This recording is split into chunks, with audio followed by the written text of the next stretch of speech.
God called Abraham from Ur of the Chaldees to go to a land that he would afterward show him. He went to Haran, and there he dwelt for a while. Then he came to the land of Israel, but there was a famine in the land, so he went down south toward the land of Egypt. Let's read it from Genesis chapter 12, beginning at verse 1. Now the Lord had said to Abram, "Get out of your country, from your family, and from your father's house, to a land that I will show you. I will make you a great nation. I will bless you and make your name great, and you shall be a blessing. I will bless those that bless you, and I will curse those who curse you. And in you all the families of the earth shall be blessed." So Abram departed as the Lord had spoken to him, and Lot went with him, and Abram was 75 years old when he departed from Haran.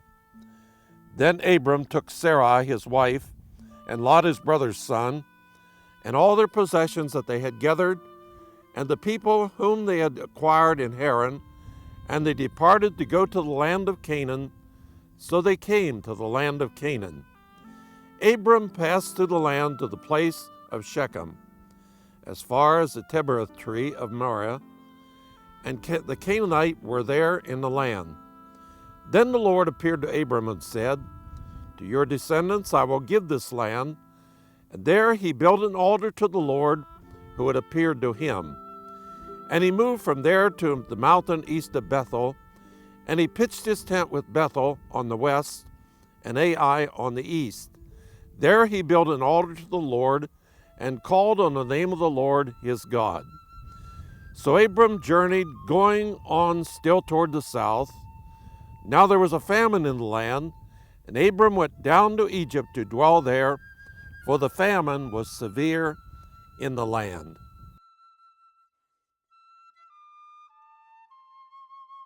And now, here is Arie Bar David to explain to you about Abram's journey.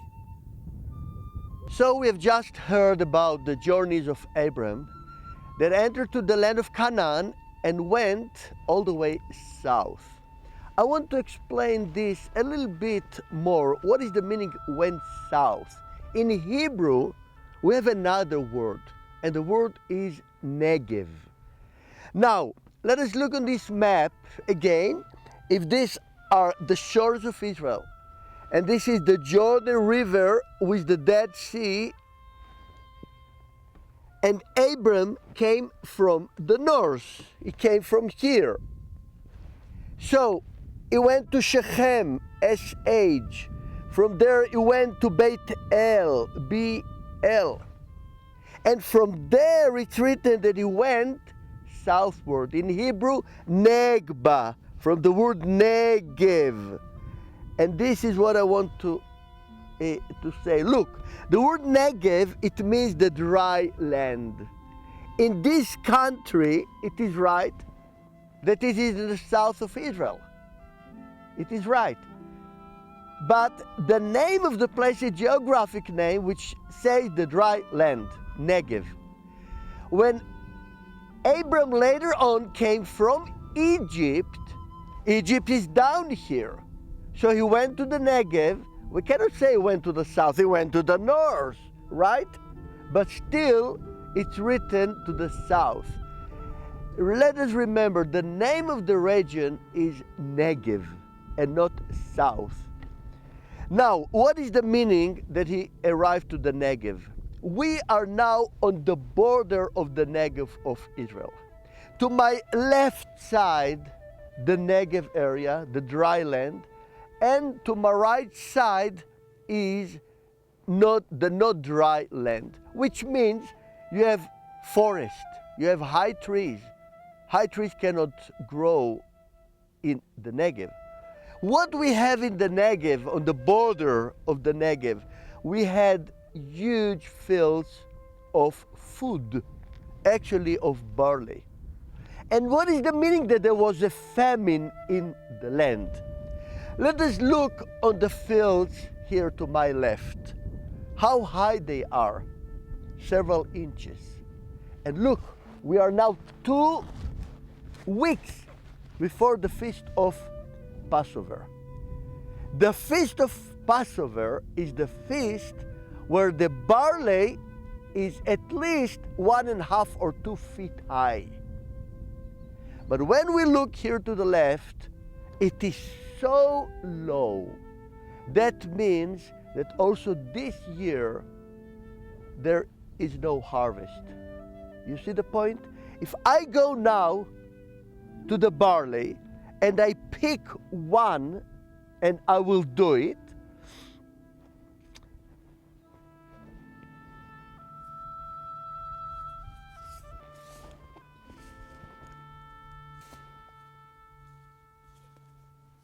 I worked very hard to find one barley to show you example, because they are all empty.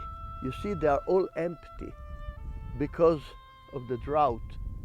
But okay, I found here one little one. If I will take this barley now and put it in my mouth, I taste it. It is sweet, and this is green.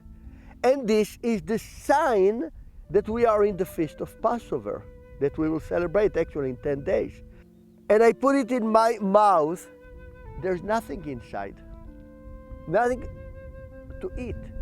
It's almost empty, which means you cannot make food of this. And remember that the barley is the main food in this season of Passover.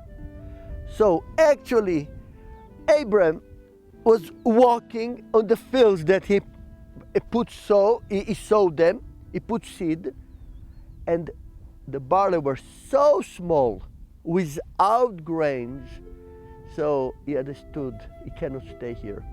And he decided to go on all the way to Egypt, which is another at least 10 days walk from here. Let us also remember one thing, that the Bible said that he was rich with camels, with donkeys, with cattle. They need food to eat. They need these seeds.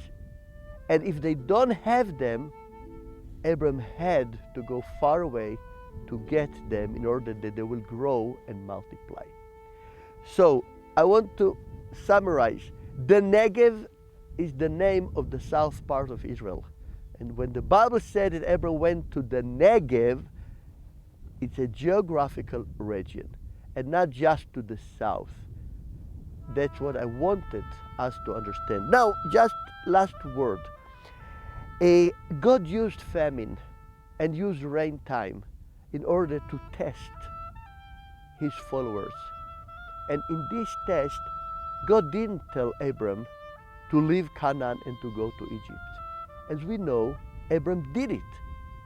And he went to Egypt and came back, but a lot of problems were on the way. And the main problem was with his wife, Sarah, that he had to pretend as if she is his sister and not wife.